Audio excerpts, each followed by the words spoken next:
once again, great to have you with us here on Leading Edge. I'm Jeff Smith. Following World War II, Sears, yes, the department store chain decided it wanted to expand from Chicago into the Midwest. And a couple of businessmen decided Toledo was a good spot to not only set up a Sears store, but also an adjacent shopping center, which was a newer concept at the time. Of course, this is all leading to the corner of Central and Secor, what we know as Westgate. Well, this week we talked with the Chicago-based CEO, the property owner for Westgate, and we touch on its history, its future, and what's to come in West Toledo. You know, we started working on a substantive redevelopment of Westgate, really starting in 1998 when Dillard's bought the Mercantile Stores company. We knew they didn't operate home stores, and we at that point had a Lion store for homes. And so it took us until 2004 to purchase the store from Dillard. So we spent 6 years, as you recall, thinking about if Lion stays in place, how would we fix the two legs? As you know, there were a lot of physical challenges to that building. It was 125 feet deep, which is far deeper than what current retail prototypes demand. And so really, once we acquired the Lion store, then all of a sudden, many more options were open to us. We were able to take all the buildings down. We were able to build modern locations for all the retailers that came. We were able to negotiate with Costco. Costco, as you probably can tell, doesn't usually locate in residential neighborhoods.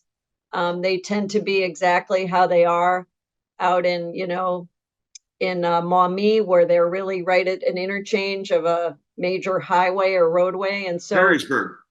In Perrysburg, exactly. And so we really felt like, as we discussed then, the retail energy of West Toledo had really shifted to Monroe Street and was really in and around Franklin Park. The Andersons had the big store Kitty Corner, and a lot of those restaurants were just getting developed around the mall. And so we really needed something big to bring that retail energy back to Central and Secor. Costco was certainly at the top of that list of retailers that we believed could do that. They have done phenomenally well there. They have been a tremendous partner with us in owning their part of the property, and we own our part. That shopping center, after it opened in 2007 and 2008, really at the beginning of the global financial crisis, stayed fully occupied for years. And I think that's one of the things I wanted to touch on, because there have been a lot of swings as far as the economy is concerned since that went in, since the redevelopment happened. And obviously that brings us up to today, Liz, and the Rite Aid situation, the pharmacy situation there. Talk to me about the economy. Talk to me about what you guys see in the future for that Rite Aid property. So, we were very surprised, Jeff, that we were getting our Rite Aid store back. It was a very strong Lane drugstore. It was a very strong Rite Aid drugstore when we rebuilt the shopping center in 2008. It continued to be a very good performer for them, even up until they filed for bankruptcy due to pressures that were unrelated to the profitability of our store. We had negotiated with them in their bankruptcy case to reduce their rent there so that they would stay open and operating. We love the use. We have always loved the use. Those goods and services are hard to come by. And so we were very shocked when they were unable to I suppose they needed to consummate their plan of reorganization and bankruptcy, and that we were getting the store back. Now, that said, we're still committed to providing the same variety of goods and services that we always have. We're just not confident that we're going to be able to replace them with another drugstore, despite the phenomenal location and the beautiful physical plant there. Because all of the drugstore businesses that, CVS and Walgreens are really experiencing what's probably more of a secular change in their business and not just a cyclical change in what's happening in the real estate business generally. And so we're looking at lots of different options there. All right, let's shift our focus across the street now. And obviously, it took some time. There is a dual, I guess, interest in the former Elder Beerman site. You've got the Sears site. Took forever to get those buildings eradicated and out of the way. What is the vision? Because obviously, a lot of reports about what residential could be there. Residential has now been pushed to the side. Where are we with all this, Liz? So I don't know that residential has been pushed to the side so much, Jeff, as we dug very deep into whether or not a residential project could be built there and could be leased up and could provide a return to the investors who would need to put up the equity capital to do that. And unfortunately, as you know, we've seen in other residential projects around Toledo, those numbers don't work yet. You know, the rents that you can charge aren't yet high enough to support the cost of construction. Even though we had a very, very low basis in the land, because most of the land around the Sears store we already owned. Sears just had control of it while they owned their building and the piece around their building. But even with our low basis in the land, it was still, it didn't pencil. I mean, and then, you know, we worked with the city of Toledo, and certainly lots of developers come to the city to say, hey, we want to develop in Toledo. And so I met with the folks that they had referred me to in the hopes that, look, if I couldn't do it, I would be happy to sell the land to somebody for them to do it. Or I'd be happy to partner with somebody for them to do it. I mean, I wasn't in this to try to have just, you know, our company do it. And I literally, Jeff, had people say to me, Liz, if you gave me the land, I still couldn't make the numbers work. And that's because of the climate right now, the economic situation, that property, all the above. So it's a number of factors. It's the interest rate environment makes it difficult because you have to finance the construction and then you have to finance the construction loan into a permanent loan. It's difficult because of the costs of that construction have gone up since COVID. And it's difficult because the rent that you can charge for those units isn't high enough to defray those first two components of the equation. Welcome back. Our conversation with Liz Holland of Abbell Associates continues. They own the Westgate property. This time we're talking about something new, the Whole Foods departure across the street, and if traffic congestion, I should say, is a problem. I don't think so. You know, nobody has ever mentioned to us that they feel like those two corridors, Secor and Central, are undersized for the traffic demand. I know that we have some tenants who are concerned that it gets very, very busy at certain times of the day. But, you know, that's really not something that we keep a close eye on, because for the most part, you know, the city of Toledo did condemn part of our land to create another right turn lane on the eastbound Central Avenue side. You know, we were very upset about that because we didn't perceive that there was a problem there, and they destroyed a lot of our beautiful, finally mature plantings. But they decided that they needed another right turn only lane on the eastbound side of Central.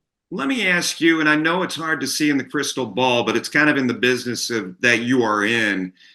Looking down 2035, 2045, what is going to be sustainable? What is going to be, I guess, successful on that plot of land? You know, we try to keep it simple. We don't have to be that smart.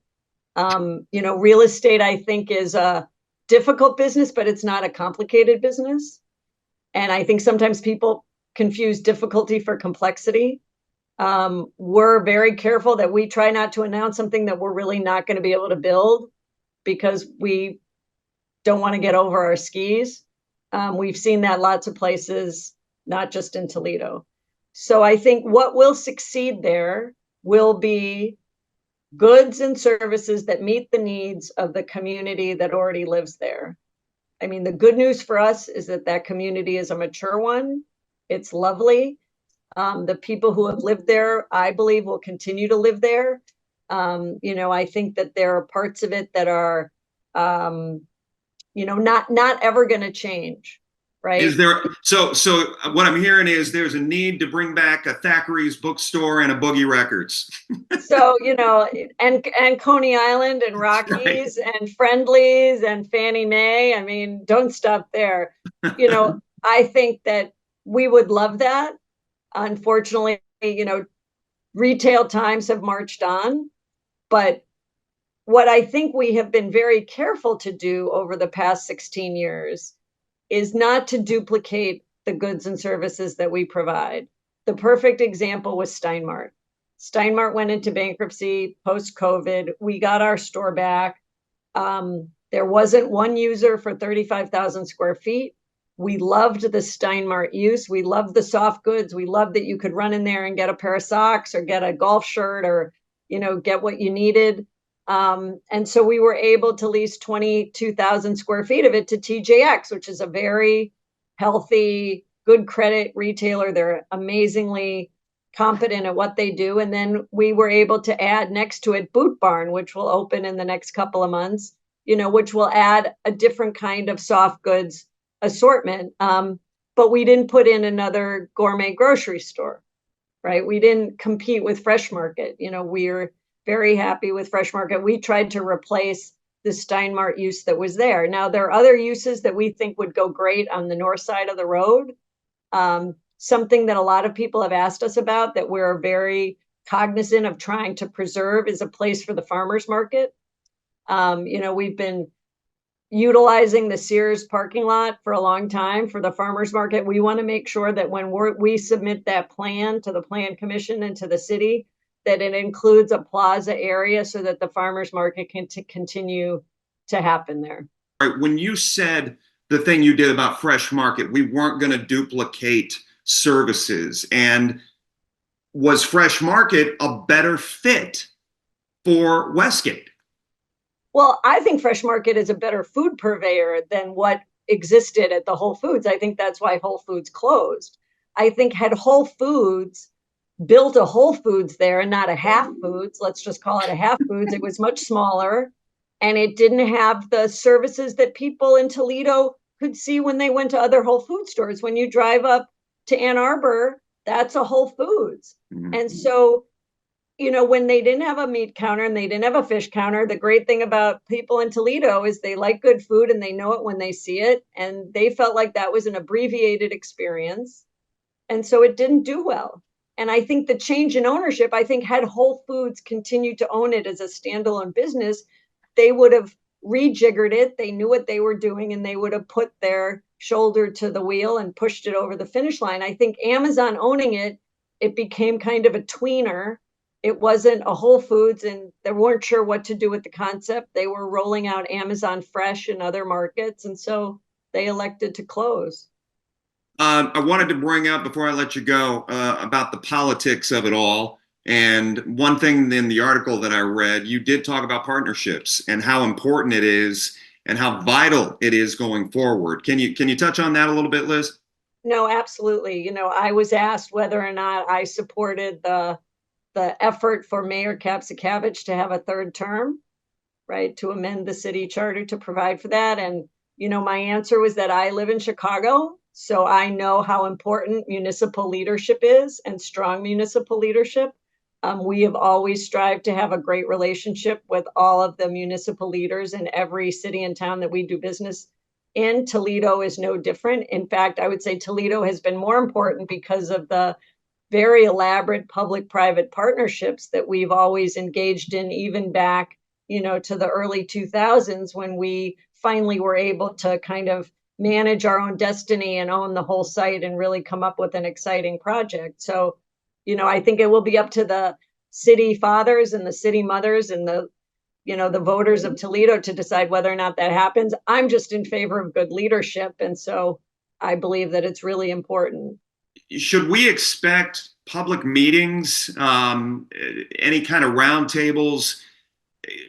Does the public get a say? Do city council members get a say going forward as far as that north side of Central is concerned? Well, certainly. The process is the process, right? And we would file our, probably a planned unit design, a PUD with the Plan Commission, and it would work its way up through those channels. So I don't see it would be any different really than what happened the last time around, Jeff, which is that, we presented our plans. We were very open. I probably went to, gosh, I don't know, dozens, possibly 24 meetings, all around Sunday at the Ottawa Hills High School auditorium, coffee at Uncle John's Pancake House, lots of different meetings with lots of different constituencies just to hear what people wanted. I mean, the perfect example, Jeff, about the people in the area weighing in was that everybody from the beginning to the end of the process wanted to see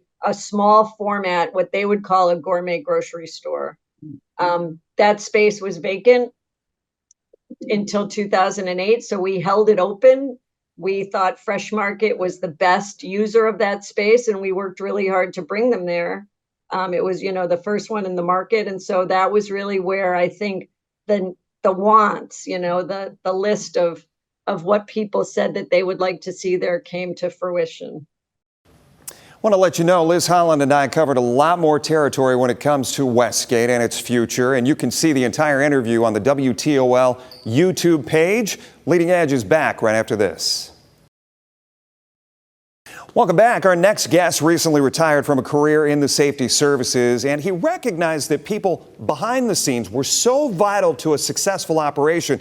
They deserved continuing education to make those operations even better. So glad to have Rudy Ruiz with me here on the show this week. So good to see you, first and foremost. Familiar face, former fire chief out in Perrysburg. Right. So I want to talk a little bit about the event that took place this past week. I was honored to be a part of it, but give our viewers a little bit of cliff notes on what we had. Yes, absolutely. So what we wanted to do is we wanted to provide something for the administrative assistants or executive assistants throughout the country. And a leadership conference. Yes, absolutely. So what we wanted to do was provide them with education on physical health, mental health, emotional health, those types of things. So because they're the ones who always fill other people's cups, right? They support us, the fire chiefs, firefighters, and back home. So we wanted to make sure that they had all the tools necessary, and also to help them physically so that they can be more effective, not just at work, but also at home. The official name of the program is the 6th Bugle. Yeah, the 6th Bugle. And that goes to the fire service. The way we identify the officers is by bugle, or what we know as speaking trumpets. Okay. So lieutenant is 1, captain is 2, and so forth. The fire chief is 5. So we always thought the administrative assistant is the one next up. So that's why we call it the 6th Bugle. Let's talk a little bit about what they were able to take away from this, because the one conversation you and I had was you wanted to be able to deliver, right? And be able to give them things that they could take back. It's called a leadership conference. Right. So you're asking them to take the ball and really create a better situation for their operation. Right, and that's not normally what they do. But and what kind of positions did they represent, by the way? It's usually the administrative assistant is for the fire chief in a variety of departments, fire departments throughout the country. Okay. We also have police chief administrative assistants attend, so we're starting to branch out there. But what we wanted to make sure was that we let them know that we appreciate them. We appreciate the things that they do for the organization, for the community. So we wanted to make sure that they got the tools that they needed, not just for their own job to be more efficient and effective, but to be a healthier person. That's why we talked about, we invited doctors in to talk about your physical health, talk about how to use food, culinary food, as to replace medicine. We talked about some individuals that came, like yourself, to talk about the importance of communication, to stand tall, to command the room, to learn and lead. Listen, right? learn, and lead. Listen, learn, and lead. Absolutely. Yeah, so that was fantastic. They absolutely loved that. Yeah. And we saw it. That was a takeaway from a lot of the notes that came back. Absolutely. Yeah. And we also have bring in Christy Hansler, who talks about emotional IQ. So the reason why that's valuable is because she's gone through a tremendous amount of adversity throughout her life. So she mentions that, right? She becomes exposed and she says, this is what I did and this is how I overcame. And the fascinating part is when you watch the audience kind of absorb that, they feel more comfortable in sharing their experiences, their adversity. So to watch that happen live is just a phenomenal effect. So that brings them out, that brings them more comfortable, and they share and you could actually see the pain kind of lifted from them. That's what this is all about. So ultimately, it's about not just helping yourself, helping them to become better, effective administrative assistants, but be better people, right? So that they can help themselves. Well, and like you said, carry it back with them. So let's move the ball forward. Are you doing more of these? How do people, if you've got administrative assistants who are sitting out there in the fire safety services and they say, this is such a good idea for my program, and they haven't taken part yet, how do they get involved? So we only do one a year for Ohio. But the beauty of it is we had some folks from Wisconsin come in last year, and they said, can you do this for us? Absolutely. So we're going to Wisconsin in a couple of weeks to do it all over again for the entire state. I can't travel there, but I was going to ask. But I thought, well, you did your part, and it was very good. But we are bringing in people from all over the country, from New Hampshire, from Wisconsin, Illinois, Indiana, Michigan, Ohio, even as far away as Georgia. So this is a big thing, Jeff, and they're absolutely loving it. So, we promote it by word of mouth. Yeah. We don't do anything other than that. And word seems to get around, and people absolutely love it. Well, I know they took away quite a bit, and it was well done, and 2.5 days of great information. And like I said, you get CE out of the shop, and all of a sudden you got that fire in your belly too. Right. Not a pun intended there, but obviously it gets you fired up to get back and help out. Yeah. And the fire chiefs love it too. They want to be a part of it too. So we created a podcast, and they come in and talk about the wonders of their executive assistants, and they tell us stories about how they benefit the organization and the community, and it's just fantastic. It's become a community in and of itself. Good to see you. Thank you, sir. Continued good luck. We'll be back right after this. Well, thank you so much for spending part of your day with us, and we sure hope to see you next time here on Leading Edge.